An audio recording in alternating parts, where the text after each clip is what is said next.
Salut les durs à cuire. Alors aujourd'hui, une vidéo encore un peu différente que d'habitude. Là, en ce moment, j'essaye d'essayer des trucs. Dites-moi si ça vous plaît ou pas. Parce qu'en fait, on va essayer de démonter 4 clichés ou idées reçues historiques. Alors, c'est un peu compliqué de trouver des clichés. Il y en a plein. Mais alors, soit c'était des clichés qui auraient mérité des vidéos de 40 minutes, soit c'était des clichés, mais je sais pas dans quelle mesure ils étaient partagés.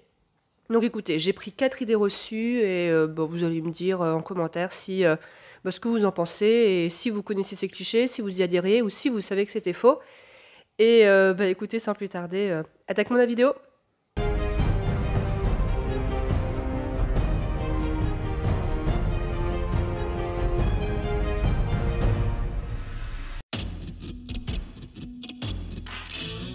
Alors, pour cette première idée reçue, j'avoue, j'ai été chercher un petit peu loin, puisque dans les faits, je joue un petit peu sur le mot, puisque oui, on va parler de françaises aujourd'hui, mais à l'époque, c'était pas vraiment des françaises.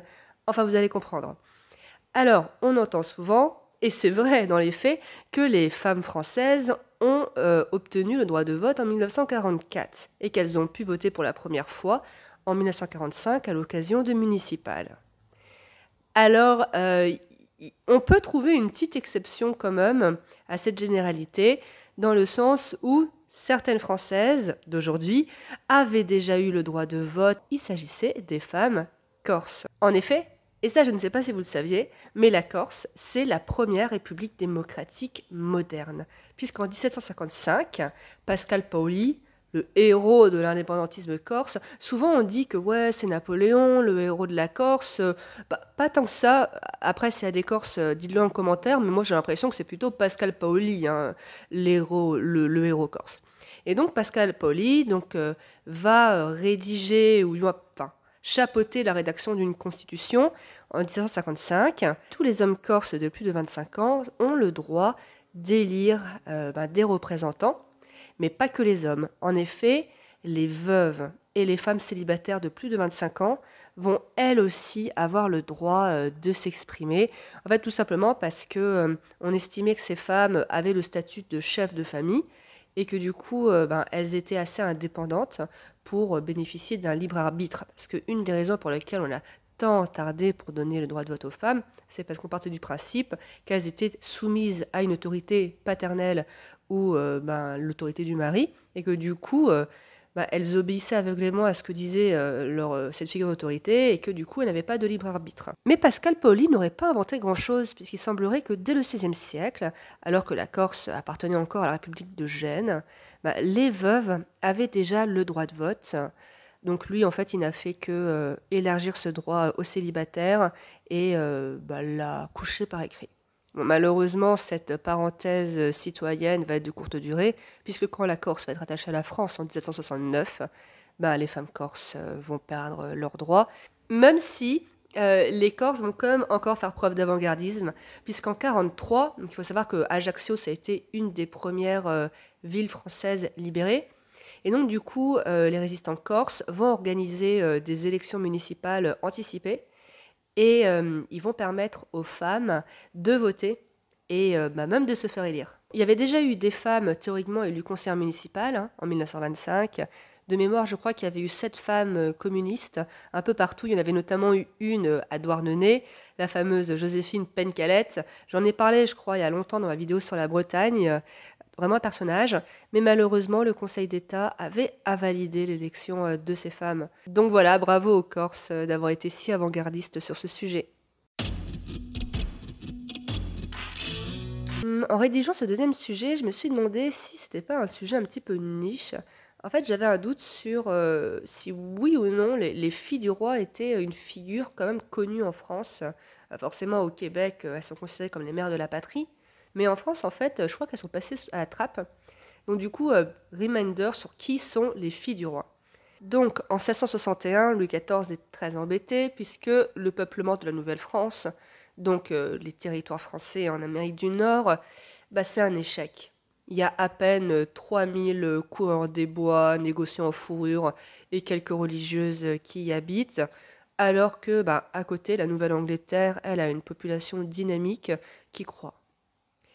Et donc là, le rusé Colbert va soumettre l'idée à Louis, d'envoyer des femmes, des jeunes femmes, des orphelines, surtout originaires d'Île-de-France, de Paris, mais aussi un petit peu du Nord-Ouest, en Amérique du Nord, de prendre des filles qui n'avaient rien, miséreuses, de leur donner une dot, de leur faire la promesse d'obtenir des terres, une fois en Nouvelle-France, si elles se mariaient à des colons. Et ce plan va avoir son succès, puisque un gros millier de jeunes femmes vont être envoyées du coup en Nouvelle-France. Mais attention, hein, n'importe qui ne pouvait pas y être envoyé. Bon, ils ciblaient bien sûr des jeunes filles sans attache, mais surtout, ils voulaient des filles quand même de bonne vie, de bonne moralité. Et donc, du coup, elles étaient dûment sélectionnées et avant d'embarquer, il fallait qu'elles fournissent un certificat de moralité fourni par leur église. Bon, après, sur le nombre, vous n'allez pas me dire que certaines n'ont pas, à un moment ou à un autre, arrondi leur fin de mois de manière pas très catholique. Mais dans l'ensemble, c'était pas des prostituées ou des filles de mauvaise vie comme on l'a entendu parfois. Bon, alors ces pauvres filles, par contre, la plupart ne savaient pas à quoi s'embarquer, donc il y avait déjà 2 mois de traversée horrible avec risque de scorbut, de maladie, et une fois arrivées sur place, bon, elles étaient confiées souvent à des religieuses où elles recevaient un entraînement aux travaux domestiques, et ensuite, soyons honnêtes, hein, elles épousaient des hommes, on va dire, un petit peu rustres. Je sais qu'il ne faut pas généraliser, mais bon, la plupart des hommes, c'était des coureurs des bois, des mecs qui passaient leur temps à arpenter la forêt pour aller récupérer des peaux. Bon, clairement, c'était pas avec eux qu'elles allaient parler chiffon et philosophie. Mais bon, et ensuite, mais la vie de ces pauvres femmes, parce que les terres qu'on leur avait promises, c'était pas les belles plaines bien fertiles qu'on retrouve dans le Midwest américain. Non, c'était des forêts, donc il fallait défricher, affronter les hivers et procréer, parce qu'à la base, elles étaient là pour ça.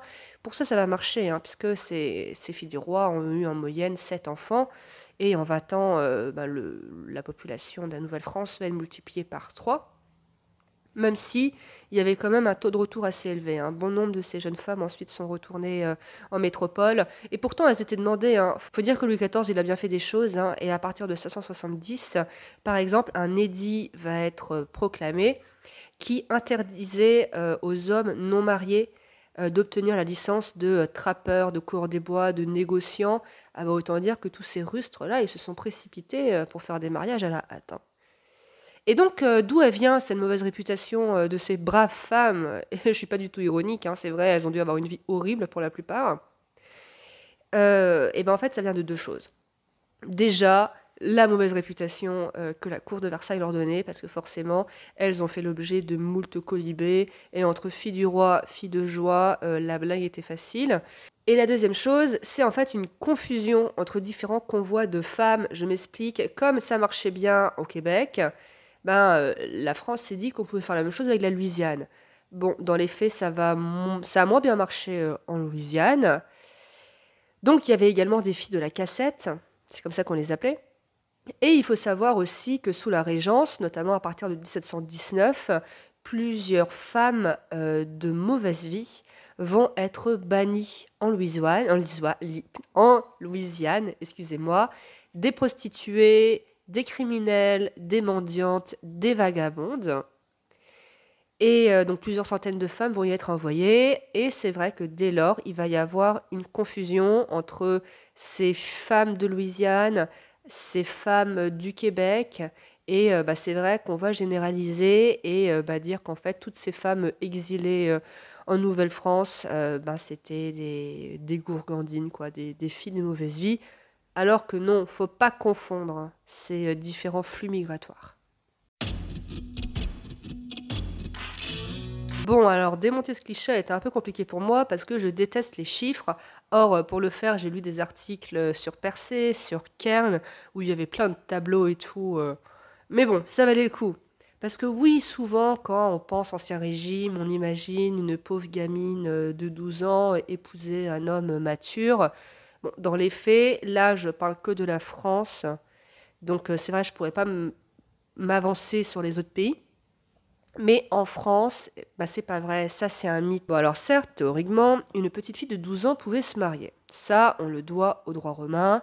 Napoléon va rehausser ça à 15 ans dans son code civil. Par rapport aux femmes, Napoléon était un goujat sans fin. Mais ça, j'avoue que c'était pas mal. Mais dans les faits, cet âge de 12 ans était déjà très peu appliqué. Alors, on n'a pas beaucoup de sources fiables jusqu'au 19e, parce que malheureusement, pendant très longtemps, l'âge des mariés était une information optionnelle dans les actes de mariage, donc c'était un peu en bon vouloir des prêtres. Cependant, grâce à un faisceau d'indices, on peut quand même deviner l'âge moyen au moins du 17e jusqu'au 19e. Parce que déjà, oui, certains actes avaient quand même les âges des mariés. D'autres précisaient si oui ou non il avait fallu l'accord parental. Il faut savoir que depuis le XVIe siècle, les femmes devaient avoir l'accord parental pour se marier jusqu'à l'âge de 25 ans. Donc ça permettait de voir si les épousés avaient plus de 25 ans ou moins. Et on en arrive, par exemple, au XVIIIe siècle, à un âge moyen du premier mariage de 25 ans. Et d'ailleurs, chose marrante, j'ai vu pendant mes recherches qu'en 1970, l'âge moyen du premier mariage, c'était 23 ans. Donc on se mariait plutôt au XXe siècle qu'au XVIIIe. Voilà, je trouvais ça marrant. Ça dépendait bien sûr aussi de la classe. Dans les classes aisées, on se mariait plus jeune. Mais on n'épousait pas non plus des gamines, j'insiste. L'âge, c'était plutôt un peu en dessous de 20 ans. Donc j'ai vu dans un des articles que j'ai lus que dans la région de Bordeaux, alors certes ça c'était spécifique, mais ça peut être généralisé au reste de la France, les mariages qui concernaient des petites filles de moins de 13 ans, c'était 1,5% des unions. Et d'ailleurs, les femmes de plus de 35 ans, c'était 13% des unions, vous voyez. Donc au contraire, on épousait plus des vieilles femmes selon les repères de l'époque, bien sûr, que des jeunes filles. Ça s'explique très simplement, c'est qu'un mariage, ça coûte cher. Aujourd'hui, ça coûte cher. À l'époque, ça l'était peut-être même encore plus. Il fallait payer la nourriture, la cérémonie, la fête.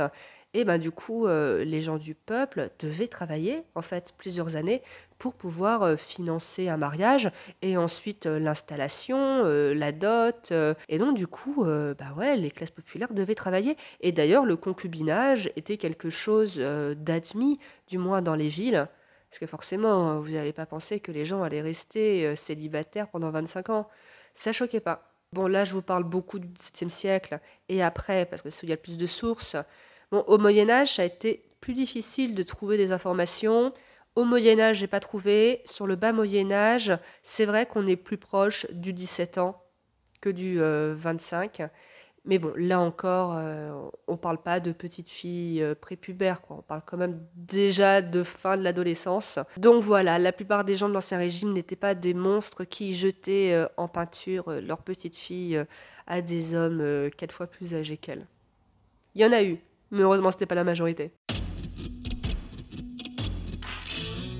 Alors, ce dernier sujet est beaucoup plus léger que les précédents, puisqu'on va parler de Bertrade de Laon, aussi appelée Berthe au grand pied. Alors, c'est un personnage que j'aime bien. Dans ma dernière vidéo, je vous parlais de mon amour pour les téléfilms et films historiques qui passaient à la télé de qualité douteuse.